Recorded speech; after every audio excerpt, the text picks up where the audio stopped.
విశ్వేశ్వర రెడ్డి గారు ఇప్పుడు 618 మంది ఫోన్ ట్యాపింగ్ బాధితులు ఉంటే ఇందులో ఎక్కువగా పొలిటికల్ లీడర్సే ఉన్నట్టు కూడా తెలుస్తోంది. మొన్న ఈటెల రాజేందర్ గారు చెప్పారు, వాళ్ళ వైఫ్ ది కానీ ఫ్యామిలీ మెంబర్స్ కానీ గవర్నమెంట్స్ కానీ అందరి ఫోన్ ట్యాప్ చేశారు, చాలా సఫర్ అయ్యారు. ఇప్పుడు మీరు కూడా చెప్తున్నారు కేసీఆర్ గారికి సినిమా యాక్టర్లు లేకుంటే రియల్ ఎస్టేట్ వాళ్ళతో సంబంధం లేదు. కేసీఆర్ గారు చేపించిన ఫోన్ ట్యాపింగ్ ఓన్లీ రాజకీయ నాయకులు. కానీ అదే అధికారం చేతిలో పెట్టుకొని నేను అనుకుంటే కొంతమంది ప్రభాకర్ రావు చుట్టున్న పోలీసు వాళ్ళు ఇంకా దాన్ని రియల్ ఎస్టేట్ లో ఫిల్మ్ యాక్టర్లను వీళ్ళని వాళ్ళని చేసిండ్రు. అది నేను అనుకుంటే కేసీఆర్ ఇన్స్ట్రక్షన్ కాదు. KCR instruction limited only to political personalities, not to but అదే తీసుకొని దే యూస్ ఇట్ జడ్జెస్ ను ఇది ఐ డోంట్ నో. కానీ ఒకటి వేక్ అలిగేషన్ అనిపించట్లేదా విశ్వేశ్వరరెడ్డి గారు, ఫిల్మ్ యాక్టర్స్ ఫోన్లు ట్యాప్ చేశారని? ఇప్పుడు సిట్ మరి మిమ్మల్ని అందరినీ పిలుస్తుంది కానీ ఫిల్మ్ యాక్టర్స్ ఎందుకు పిలవలేదు ఇంతవరకు? ఒకవేళ నిజంగా ట్యాప్ చేసి ఉంటే నాకు తెలియదండి, ఐ రియలీ డోంట్ నో. పిలవాలే చేసిందా కంపల్సరీ? మీకు మీ దగ్గర ఉందా సమాచారం చేశారని? నాకు దగ్గర నేను ఓన్లీ న్యూస్ అండి, నా దగ్గర ఏం ప్రూఫ్ లేదు. నా దగ్గర ఫ్రాంక్లీ నా దగ్గర ఈటెల రాజేందర్ అయినా ఇంకెవరిదైనా ట్యాప్ చేసింది ప్రూఫ్ లేదు. నాది ఉన్నది. నాది కూడా ఎట్లుందంటే మాక్సిమం ప్రూఫ్ ఇది ఆయన్నే చెప్పున్నాడు. నీ ఎంట పెట్టుడు ఆయన నోటి మాట చెప్పిండు ప్రభాకర్ రావు నాతో డైరెక్ట్లీ. సెకండ్లీ అది హైదరాబాద్ పబ్లిక్ స్కూల్ ముంగట అయింది చూడండి. 5 minutes ముందు చూస్తే ఎట్లా నాకన్నా ముందు పోలీసు వాళ్ళు అక్కడ ఉన్నారు.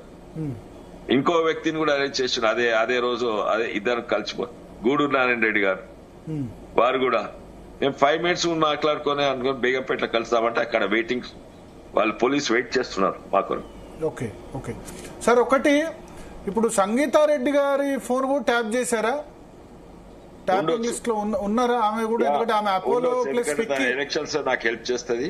యా 100% ట్యాప్ చేసి చైర్మన్ గా కూడా ఉండే కదా. సో మరి దాన్ని ఇండస్ట్రీ దృష్టికి వాటి దృష్టికి తీసుకెళ్లేదా? ఎందుకంటే షీఈ్ నోన్ ఇండస్ట్రియలిస్ట్ కదా. We didn't take any action including నేను కూడా. నాకు ఒకటే ఏంటంటే వాళ్ళ ఆ కేసు డబ్బును కావాలి నా మీద దాడి. అచ్చా వాళ్ళు పోలీసు వాళ్ళు నా దాన్ని రేట్ చేసి నేను వాళ్ళ మీద కేసు పెడితే ఉల్టా నా మీద కేసు పెట్టిండు పోలీసు వాళ్ళు. ఏంటంటే వాళ్ళు పర్మిషన్ లేకుండా వారెంట్ లేకుండా నా ఆఫీస్ కి వచ్చి నా కంప్యూటర్లు ఇవి అవి చదువుతుండ్రు అని నేను కేసు పెడితే 3 రోజులు అయినాక వాళ్ళు ఉల్టానా, ఎందుకంటే నాకు సుబూతులుండే అవి అయితే ప్రాపర్ సీసీటీవీ సుబూతులుండే. వాళ్ళు ఏం చేసిందంటే 3 రోజుల తర్వాత నా మీద కేసు పెట్టిండ్రు. ఏంటంటే మా ఆఫీస్ కు వాళ్ళు ఎట్లొచ్చిండ్రని నేను అడిగితే మీరే వాళ్ళని కొట్టిండ్రు. నేనంట ఇద్దరు పోలీసు వాళ్ళని కొట్టిందంట, వాళ్ళ బట్టలు చింపిందంట, వాళ్ళని ఇద్దరిని గుంసుకొచ్చి నా ఆఫీస్ లో ఒక ప్రైవేట్ జైలు ఉందంటే జైలు వేసినా నా మీద కేసు పెట్టిండ్రు. ఓకే, ఆ కేసు ఇంకా నడుస్తుంది. అంత దుర్మార్గులు వీళ్ళు. ఓకే సార్, ఇప్పుడు చేసి ఉల్టా నేను దొంగ అంటున్నారు. ఇప్పుడు మీరు ఏమన్నారంటే కేసీఆర్ కి అన్ని విషయాల్లో సంబంధం ఉండకపోవచ్చు అని అన్నారు. మరి ఎవరికి సంబంధం ఉంటుంది మిగతా వాళ్ళ విషయాల్లో? వీళ్ళే ఎవరైతే పోలీసు అధికారులకు ఆ అధికారం ఇచ్చిండో పెగాసిస్ కొండ్రా వీన్ చేయి వీన్ ట్యాప్ చేయి అంటే వీన్ చేసిండ్రు. ఆ ఇద్దరు కాక ఇంకో 3 వాళ్ళని పైసల కొరకో దేని కొరకో బ్లాక్ మెయిలింగ్ కొరకో చేసి ఉండొచ్చు.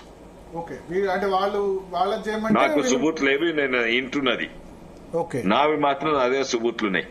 ఓకే, ఇప్పుడు మీ ఫోన్ ట్యాపింగ్ 18 నుంచి 23 వరకు కంటిన్యూస్ గా జరిగినప్పుడు మధ్యలో మీకు అనుమానం వచ్చినప్పుడు మీరు జాగ్రత్తగా మరి ఫేస్ టైమో లేకపోతే వాట్సాప్ కాల్ అట్లా మాట్లాడలేదా?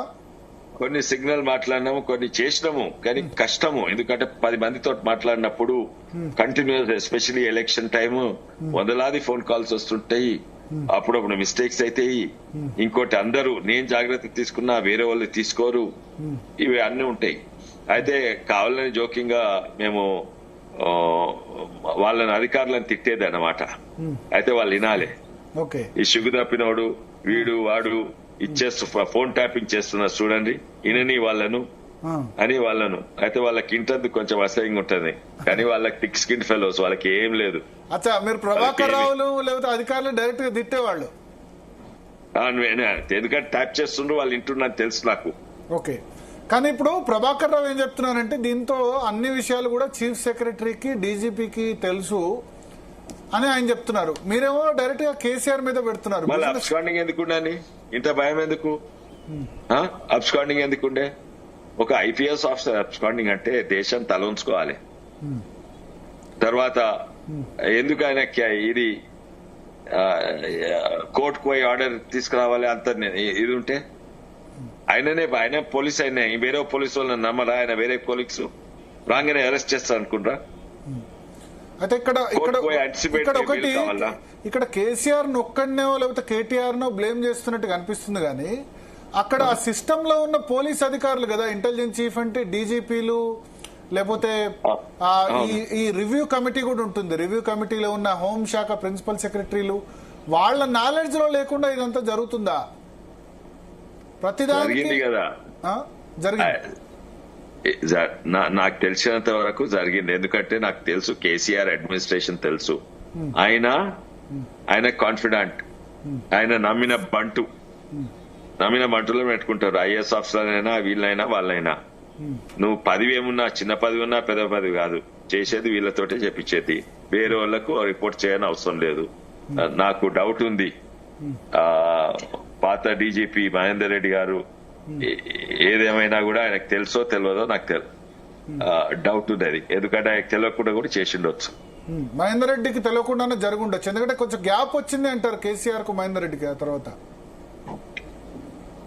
గ్యాప్ ఉన్నా లేకున్నా ఆయన 100% నమ్మిన బంటు కాదు. ప్రభాకర్ రెడ్డి నమ్మిన బంటు. ప్రభాకర్ రావు మహేందర్ రెడ్డి నమ్మిన బంటు కాదు కాబట్టి ఆయన రోల్ ఉండకపోవచ్చు. అంత 100% నమ్మిన బంటు కాదు. వీళ్ళేమో 100% నమ్మిన బంటు ఆల్. కానీ వాళ్ళు ఎక్స్ట్రా కూడా చేసుకున్నారు. చేసుకుంటే తెలిసినా తెలియకున్నా చూడనట్టు ఉన్నాడు. యాక్టర్లను జడ్జెస్ నో లేకుంటే రియల్ ఎస్టేట్ దగ్గర ఎక్స్టార్షన్ చేసిండ్రు. అవి వర్క్ బోనస్ అనుకుంటారు.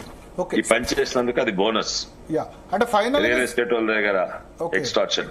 ఫైనల్ గా ఇది ఒక లాజికల్ కన్క్లూజన్ దాకా వెళ్తుందా సార్? శిక్ష పడేదాకా వెళ్తుందా? ఎందుకంటే దేశంలో ఇప్పుడు శిక్ష పడ్డ దాఖలాలు అయితే లేవు. Ramakrishna Hegde chief minister phone tapping ఆరోపణల నేపథ్యంలో 1980s లోనే రాజీనామా చేశారు. కానీ ఫోన్ ట్యాపింగ్ చేసినట్టు ఏ అధికారి, ఏ పొలిటీషియన్ శిక్ష పడ్డ దేశంలో ఎక్కడ లేదు నాకు తెలిసి. అవును. ఇంకోటి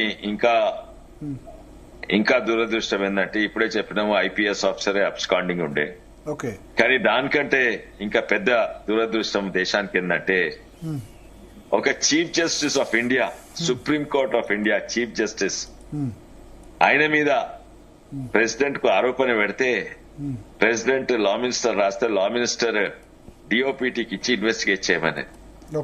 ఇంతకంటే తర్వాత ఇంకో ఢిల్లీ హైకోర్టు చీఫ్ జడ్జ్ దగ్గర అది దొరికినాయి. ఢిల్లీ సుప్రీంకోర్టు నోట్లయి. అయితే మనీ టాక్స్ వీళ్ళైతే విపరీతంగా వీళ్ళు నేను అనుకుంటా మొత్తము దేశంలో 29 రాష్ట్రాలలో 28 చీఫ్ మినిస్టర్లు అందరు ఎంత చేసుకున్నా వానికంటే ఎక్కువ వీళ్ళు చేసుకున్నట్టున్నారు. అయితే విపరీతమైన పైసలు ఉన్నాయి. అండ్ కాంగ్రెస్ నిన్న మొన్న వచ్చిండ్రు, వాళ్ళ పైసలు కూడా లేవు. దోచుకుంటేందుకు, ప్రాజెక్టులు చేసుకున్నందుకు పైసలు కూడా లేవు. వీళ్ళు ఇష్టం ఉన్న వాళ్ళను మ్యానిపులేట్ చేయవచ్చు ఈ డబ్బుతో నేను అనుకుంటున్నాను. Okay sir, okay. Thank you Vishweshwara Reddy garu, మీ అమూల్యమైన సమయం జీతాల న్యూస్ కోసం. మనతో పాటు